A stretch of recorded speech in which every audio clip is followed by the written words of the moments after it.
Et puis les nouvelles du putsch, du procès du putsch manqué de septembre 2015 au Burkina Faso. Cela fait 7 jours que le général Gilbert Diendéré est à la barre au tribunal militaire à Ouagadougou.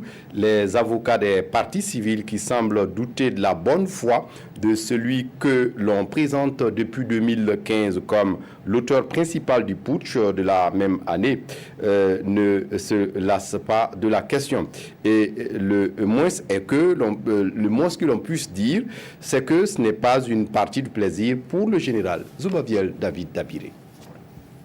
7e jour de déposition du général Diendéré, les avocats des partis civils tentent de démontrer la planification et la responsabilité de l'accusé dans le putsch de septembre 2015.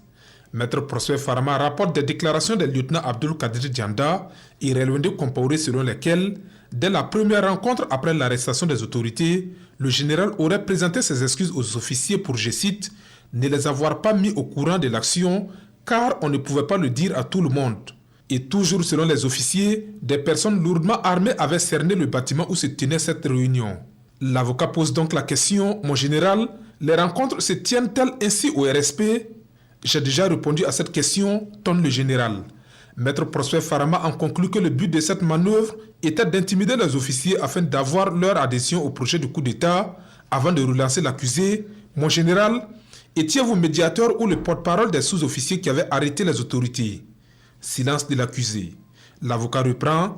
Pouvez-vous nous donner les détails de la rencontre de la commission de réflexion et d'aide à la décision? Le général répond, je cite, j'ai déjà donné des explications sur ce fait. Si je veux encore expliquer, je vais passer une semaine encore arrêté.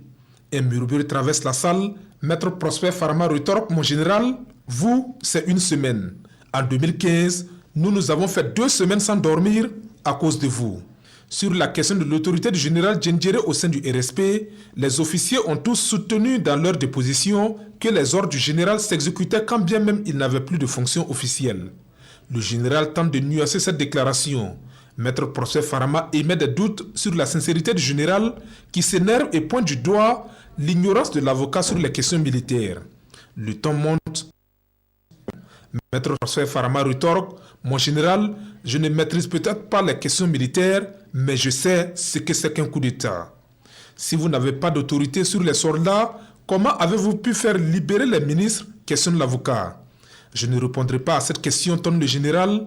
Ça, je le savais, ironise Maître Prosper Farama. L'assistance éclate de rire. Le calme revenu, Maître Guy Hervé Kam prend le relais.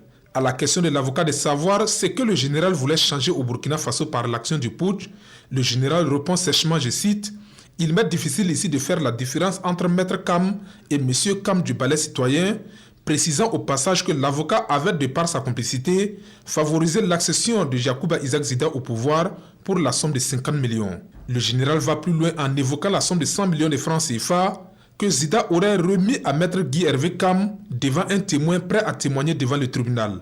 Après ces propos, le général Diendéré décide volontairement de ne répondre à aucune question de Maître Kam. Blessé dans son amour-propre, l'avocat rétorque en ces termes, je cite, « Je comprends maintenant pourquoi Blaise Compaoré n'a pas vu l'insurrection venir.